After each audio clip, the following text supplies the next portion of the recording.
Everyone, welcome back to my channel. And the last topic we had discussion about the if statements types, and I had discussion with all these four topic which I have mentioned in this slide.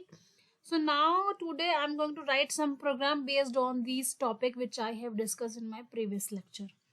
Okay, so let's start. So there is a program which I have written. These three are most important program if you are a BCA student or BTech student first year. So actually in your exam these questions are going to be asked. First question है write a program to find out even or odd values in Java. Second है leap year you have to find out. और तीसरा है आपका 3 number में से आपके 3% भी हो सकते हैं स्टूडेंट्स के.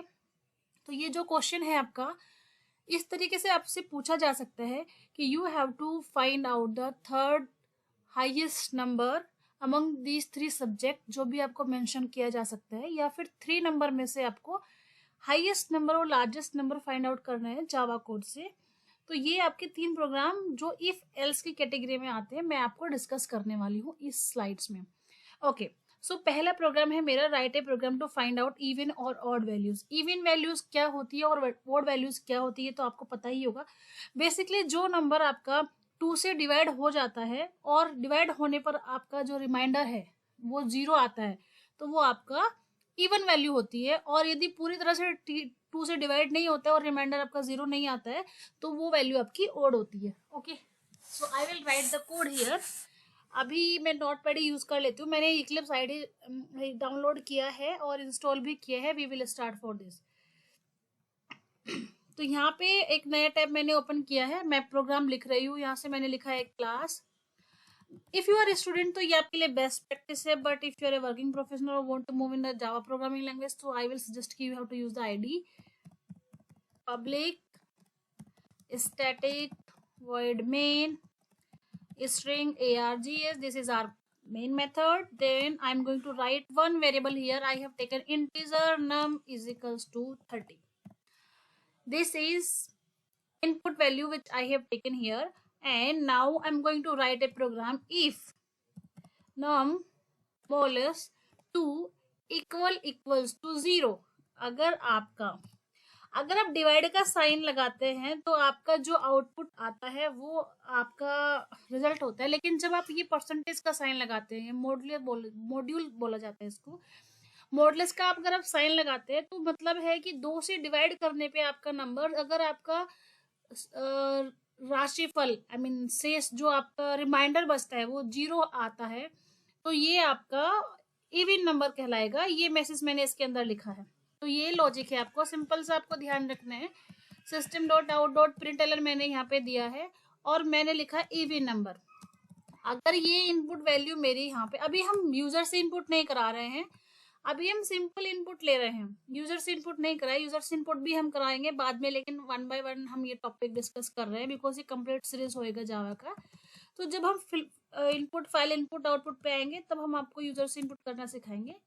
तो अभी के लिए हमने सिंपल एक नंबर लिया है और उसको लॉजिक लिखा है. यदि मेरा वो नंबर 2 से डिवाइड होने पर जो रिमाइंडर है उसका 0 बचता है तो वो मेरा इवन नंबर हो जाएगा, अदरवाइज वो मेरा यहाँ पे ओड नंबर आ जाएगा. ये मैंने एक कंडीशन में दे दिया है. तो ये मेरा इफ एल्स के थ्रू एक प्रोग्राम हो गया है. हमने इसको क्लोज. कर्ली ब्रेसेस का आपको बहुत ध्यान रखना है. जितने कर्ली ब्रेसेस आप ओपन करेंगे उतना ही आपको क्लोज करने है. तो सिस्टमेटिक वे में आपको कोड लिखना है. अगर आप एक ही लाइन में लिखते हैं कोड को तो आपको कंफ्यूजन के चांसेस ज्यादा रहते हैं. इसलिए बेटर है कि आप थोड़ा एक टैब स्पेस प्रेस करने के बाद अपने कोड को इस तरीके से लिखें.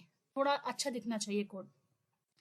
आप क्लास का नाम कुछ भी दे सकते हैं. मैं हमेशा टेस्ट ही देती हूँ. आप कुछ भी दे सकते हैं. ऐसा कुछ जरूरी नहीं है कि आपको यही क्लास का नेम देना है. चलो हम क्लास का नेम इवन ऑड दे देते हैं. यहाँ पे even and odd program. Okay, तो मैंने एक क्लास का नेम दे दिया है. आप इसी क्लास के नेम से इसको सेव करेंगे. मैंने आपको बताया था कि अगर आप यहाँ पे फुल ये ऑल फाइल सिलेक्ट करते हैं तो अपनी क्लास का नेम आप डॉट जावा डायरेक्ट दे सकते हैं. डबल कोट्स की जरूरत नहीं है. लेकिन अगर by default text file select होता है तो आपको डबल कोट्स देके इस तरीके से अपना फाइल का नेम देना चाहिए बिकॉज समटाइम्स वो आपका txt में भी सेव हो जाता है. यदि ये वाला आपका सिलेक्ट है यहाँ पे तो आप डबल कोट्स लिखिए. और अगर ये डबल सिलेक्ट नहीं है, ऑल फाइल सिलेक्ट है, तो आपको ये देने का जरूरत नहीं है. ये बाय डिफॉल्ट आपका जो एक्सटेंशन आपने दिया है उसमें ही सेव करेगा. ओके, अभी हम कमांड प्रॉम्प्ट पे आ जाते हैं। CLS क्लीन स्क्रीन, हमारा ये स्क्रीन क्लीन हो गया है। हम जावा कोड को रन कराएंगे। जावा सी मेरे फाइल का नेम है। इवन ओके, ओ भी कैपिटल है, हाँ ओ भी कैपिटल दिया है मैंने। और प्रोग ये मेरी क्लास का नेम है। क्लास के नेम हम किस तरीके से दे सकते हैं ये भी मैंने डिस्कस किया है मेरे दूसरे लेक्चर में, तो अगर आप सारे वीडियो चेक करेंगे तो आप वहाँ पे फाइंड आउट कर सकते हैं। अभी मैंने इसको रन करा। इस केस में मेरा आउटपुट क्या आएगा, क्योंकि मेरा 3, अगर मैं 30 को 2 से डिवाइड करूंगी तो मेरा ये कंप्लीट डिवाइड नहीं होगा, राइट। तो इस केस में मेरा जो कोड है वो क्या आएगा, इवन नंबर। यहाँ पे क्या दिखा रहा है, even number. Okay, let me check. मैंने 30 लिया है, 30 डिवाइड को 2 किया है, तो अगर आप 30 को 2 से डिवाइड करेंगे, 2 1 2 10 बचा, एंड 2 5 10, तो ये डिवाइड हो गया, तो ये मेरा इवन नंबर है।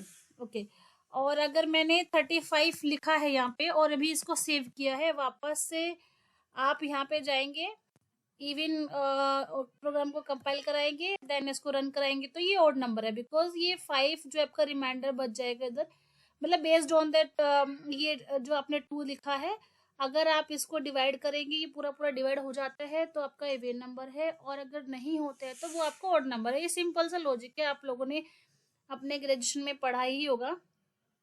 So this is all about this program. So next program I have mentioned in slide, that will be the leap year program. So leap year क्या होता है, मैंने यहाँ पे डेफिनेशन में लिखा है, a year is a leap year if it is divisible by 4, because 4 साल में एक बार लीप ईयर आता है जिसमें आपके 366 डेज होते हैं, नॉट 365।